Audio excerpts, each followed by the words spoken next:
Indian polity. Topic आज जो है भारतीय संविधान भाग 3 मौलिक अधिकार पार्ट 1 होगा, क्योंकि एक साथ इसमें नहीं हो सकते। 10 ही क्वेश्चन रहेंगे, तो अनुच्छेद 12 से 18 तक रहेगा। और जो पिछले 10 वर्षों से इसमें महत्वपूर्ण प्रश्न आए हुए हैं उन्हें देखते हैं।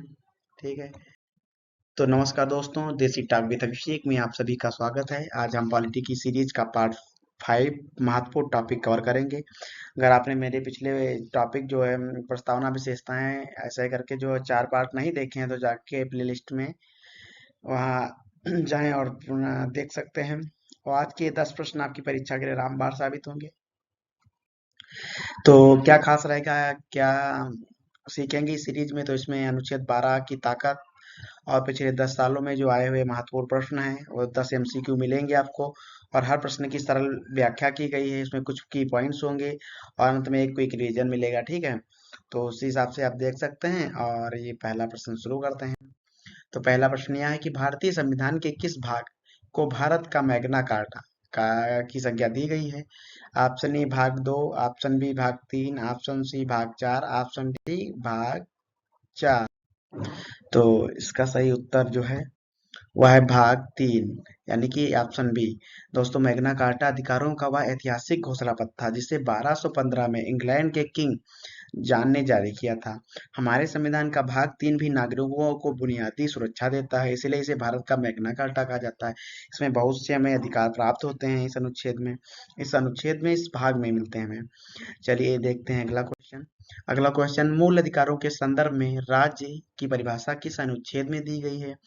ऑप्शन ए अनुच्छेद 11, ऑप्शन बी अनुच्छेद 12, ऑप्शन सी अनुच्छेद 13, ऑप्शन डी अनुच्छेद 14।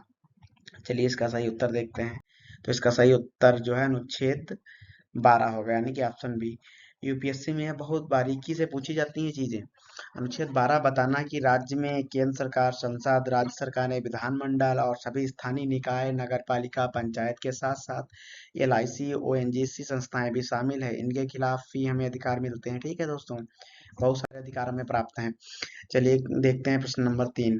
अनुच्छेद 13 के तहत न्यायिक पुनरावलोकन यानी कि जुडिशियल रिव्यू की शक्ति किसे प्राप्त है? ऑप्शन ए केवल उच्चतम न्यायालय को, ऑप्शन बी केवल उच्च न्यायालय को, ऑप्शन सी उच्चतम और उच्च न्यायालय दोनों को, ऑप्शन डी राष्ट्रपति को। तो इसका सही उत्तर देखते हैं। सही उत्तर सी, उच्चतम और उच्च न्यायालय दोनों को। अनुच्छेद 13 हमारे अधिकारों का रक्षक है। यदि संसद ऐसा कानून बनाए जो अधिकारों को कम करे, तो सुप्रीम कोर्ट आर्टिकल 12 और हाई कोर्ट आर्टिकल 226 इसे उसे अवैध घोषित कर सकते हैं। यह सिद्धांत हमने अमेरिका से लिया हुआ है। ठीक है, और ब्रिटेन में ये जुडिशियल रिव्यू वाला सिस्टम नहीं है। ठीक है दोस्तों, देखते हैं अगला प्रश्न। तो अगला प्रश्न 4 है, विधि का शासन यानी कि रूल ऑफ लॉ की अवधारणा किस अनुच्छेद में निहित है? ए अनुच्छेद 14, बी अनुच्छेद 15, सी अनुच्छेद 16, डी अनुच्छेद 17। इसका सही उत्तर जो है वह है ऑप्शन ए अनुच्छेद 14। अनुच्छेद 14 में दो बातें हैं, विधि के समक्ष समता जो ब्रिटेन से ली, और विधि के समान संरक्षण जो अमेरिका से है। इसका सीधा मतलब है कि कानून से ऊपर कोई नहीं है, चाहे वह राजा हो या रंक हो। हमारे वहाँ जो सबसे सर्वोच्च है वह संविधान है। ठीक है, चलिए अगला प्रश्न देखते हैं 5। अनुच्छेद 15(4) और अनुच्छेद 15(5) के तहत शिक्षण संस्थानों में आरक्षण का प्रावधान किस आधार पर किया गया है? ऑप्शन ए केवल आर्थिक आधार पर, बी सामाजिक और शैक्षणिक पिछड़ापन, सी धार्मिक आधार पर, डी भाषाई आधार पर।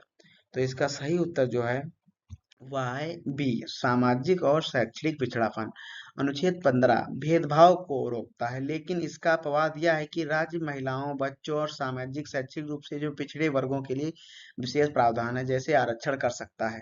ठीक है, इसीलिए कहा गया है कि जो है पिछड़ा वर्ग या जो भी जिस चीज में पिछड़े हैं, उनका जो है गवर्नमेंट जो है का समर्थन देती है। ठीक है, इसका मतलब ये नहीं कि भेदभाव करती है।